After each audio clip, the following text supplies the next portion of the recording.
नमस्कार, आप देख रहे हैं निश्चय टाइम। मनरेगा को लेकर कांग्रेस पार्टी ने लगातार मुखर होती जा रही है।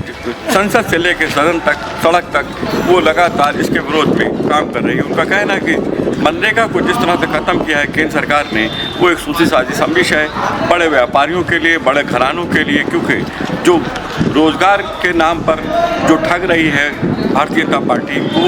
उन्होंने ये भी कहा कि जब मनरेगा था तो मजदूरी थी और मजदूरों का पलायन नहीं था, लेकिन इससे क्या होगा, इस योजना के बंद होने से बंधुआ मजदूरी पड़ेगी, शहरों में मजदूरी सस्ती हो जाएगी, जो कि भारतीय जनता पार्टी चाहती है कि उसके अपने जो भी अपने साथी बराती हैं उनको सस्ती मजदूरी मिले। यही वजह है कि इन्होंने इस योजना में 60% का अनुदान केंद्र सरकार और 40% राज्य सरकार के खाते में डाल दिया है। साथ ही साथ इस योजना में अभी तक जो कि संवैधानिक रूप से मिलती थी वो अब असंवैधानिक रूप से कट जाएगी, लेकिन इस कानून के आने बाद रोजगार की गारंटी नहीं रही। उनका कहना है कि जब केंद्र सरकार को जिस क्षेत्र में जहाँ पे लागू करना होगा वो खुद ही लागू करेगी। पहले क्या था कि जो भी मजदूर, उसको लगता था कि अब हमें मजदूरी चाहिए तो वो जाकर डिमांड करता था और 15 दिन के अंदर उसको काम देने का प्रावधान था। अगर ना दिया जाए तो उस पर उसको हर्जाना मिलता था। लेकिन ये सारे कानूनों को दरकिरार करते हुए भारतीय जनता पार्टी ने जी नाम का एक ऐसा शगुफा छोड़ा है जिसमें सिर्फ और सिर्फ मजदूरों का हनन और शोषण है और उनके व्यापारी दोस्तों का मुनाफा।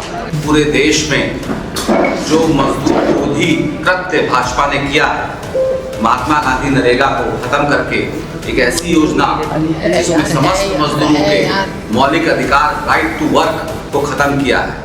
इसके साथ साथ जिस प्रकार पंचायतों के अधिकारों को खत्म किया है, उसके विरोध में हमारे राष्ट्रीय अध्यक्ष माननीय मल्लिकार्जुन खड़गे जी, हमारी आदर्श सोनिया जी, राहुल जी, प्रियंका जी और समस्त कांग्रेस वर्किंग कमेटी ने ये निर्णय लिया है कि 10 यानी आज की तारीख से अगले 45 दिन पूरे देश में एक व्यापक मनरेगा बचाओ संग्राम की शुरुआत होगी।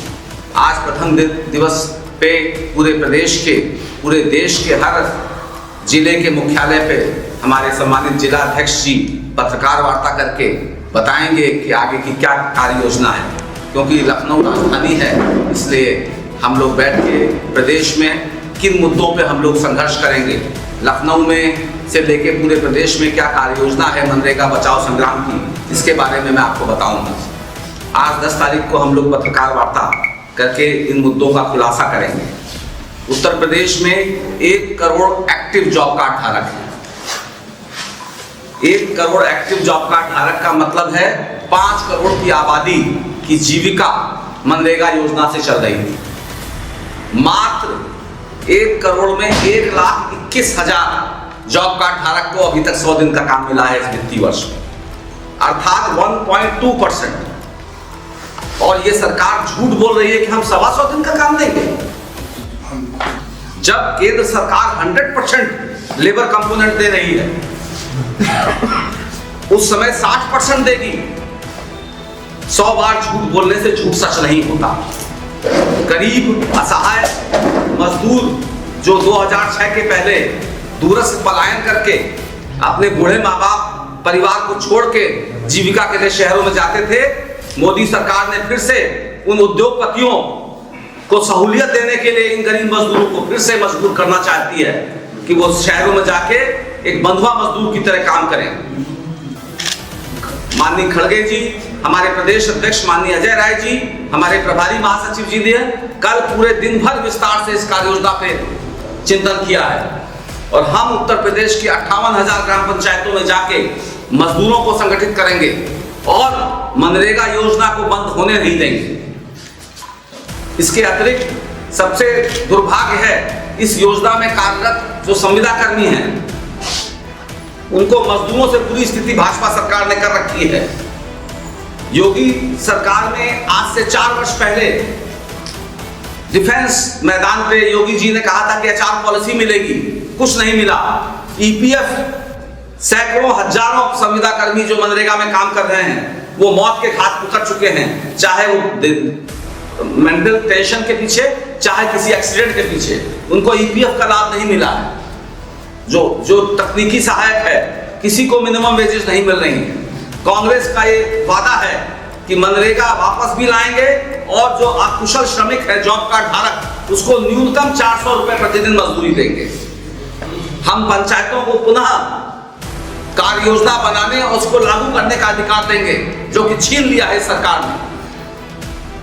जो महिलाओं को मनरेगा से महिलाओं का सबसे बड़ा लाभ हुआ था 2006 में, जब उत्तर प्रदेश में 58 रुपए मजदूरी मनरेगा दे रहा था, तब 60-62 रुपए मार्केट में थी, तो लगभग उसके बराबर थी।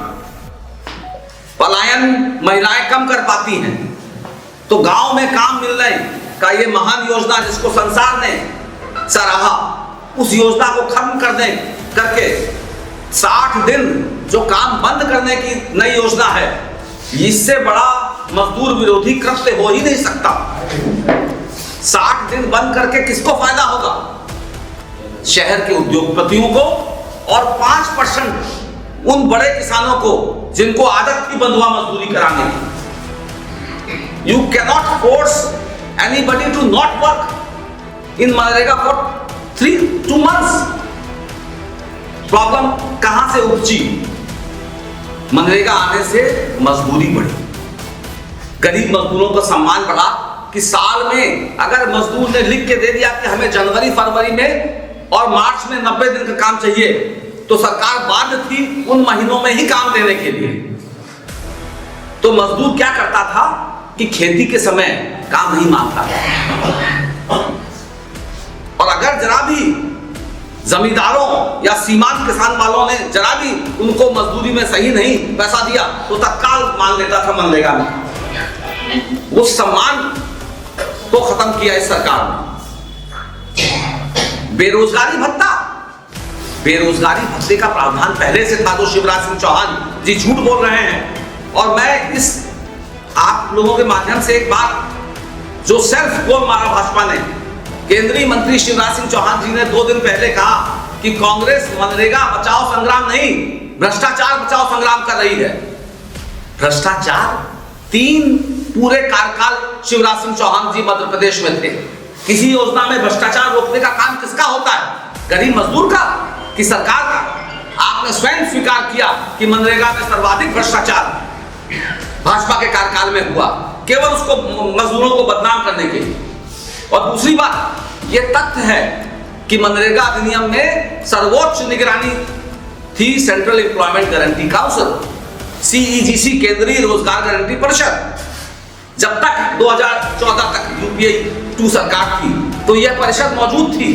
उत्तर प्रदेश में CBI जांच हुई, केंद्रीय रोजगार गारंटी परिषद के सदस्यों की जांच के बाद दर्जनों अधिकारी जेल गए, क्योंकि उस समय UPA 1, UPA 2 भ्रष्टाचार नहीं बर्दाश्त करती थी। भाजपा बताए कि 2014 के बाद उत्तर प्रदेश में किस भ्रष्ट अधिकारी को मनरेगा के खिलाफ सजा दी गई, और आंकड़े बता रहे हैं DM से लेकर CDO जेल में हैं 2014 के पहले के भ्रष्टाचार के। आज भी CBI इंक्वायरी चल रही है। कब की CBI इंक्वायरी करी? 2013 के पहले। That inquiry is still going on, and it is being hindrance has been created because the Chief Minister is not giving prosecution permission of prosecution. हमारे जिला अध्यक्ष माननीय रुद्र दमन सिंह बबलू जी एक विशाल रैली करने जा रहे हैं 1 तारीख को, मनरेगा मजदूरों को समर्पित करके लखनऊ में। कांग्रेस 20 से ज्यादा रैलीज करने जा रही है इस प्रदेश में, चाहे वो SIR का मुद्दा हो, चाहे वो मनरेगा का मुद्दा हो, चाहे ग्राम पंचायत सशक्तिकरण का मुद्दा हो, इस प्रदेश में महिला उत्पीड़न का मुद्दा हो। अगले 100 दिन कांग्रेस मनरेगा के माध्यम से उत्तर प्रदेश के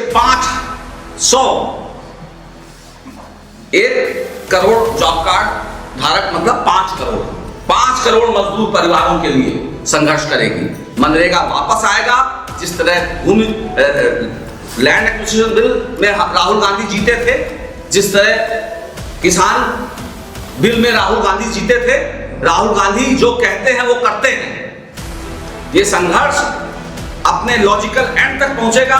मनरेगा बाध्य होंगे ये भाजपा सरकार मनरेगा को वापस लाने के लिए, और इन गरीब मजदूरों को कांग्रेस की सरकार, कांग्रेस पार्टी मिनिमम 400 रुपए मजदूरी देगी।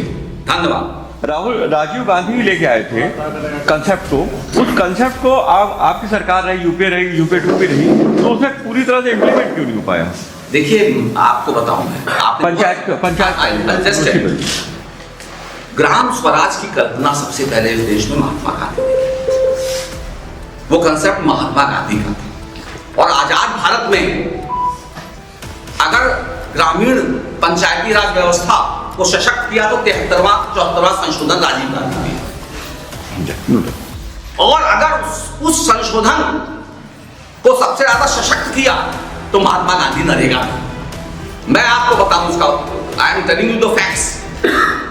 पहली बार आजाद भारत में ग्राम प्रधान को अधिकार मिला कि तुम्हें गांव को सुंदर बनाने के लिए क्या क्या काम करने, ये तुम तय करो, ना कि बीडीओ साहब या सीडीओ साहब जो इस नई योजना में है। Central government will tell the shelf of projects. तो ग्राम प्रधान जब बैठता था कि हमारे यहाँ पेड़ नहीं है गांव में, हमारे यहाँ 2 तालाब हैं, हम 4 और तालाब बनाएंगे। मनरेगा शुरू होने से पहले गांव के जितने भी पूर्वे थे, अटैच्ड छोटे गांव, किसी के पास संपर्क मार्ग नहीं था। आज आप जाके देखिए, कम से कम संपर्क मार्ग है, 1 या 2 तालाब थे, आज कम से कम 10 तालाब हैं। वाटर लेवल बढ़ा है। भ्रष्टाचार योजना में नहीं होता है, इंप्लीमेंटिंग एजेंसीज में होता है। You can not blame the people who are working that scheme.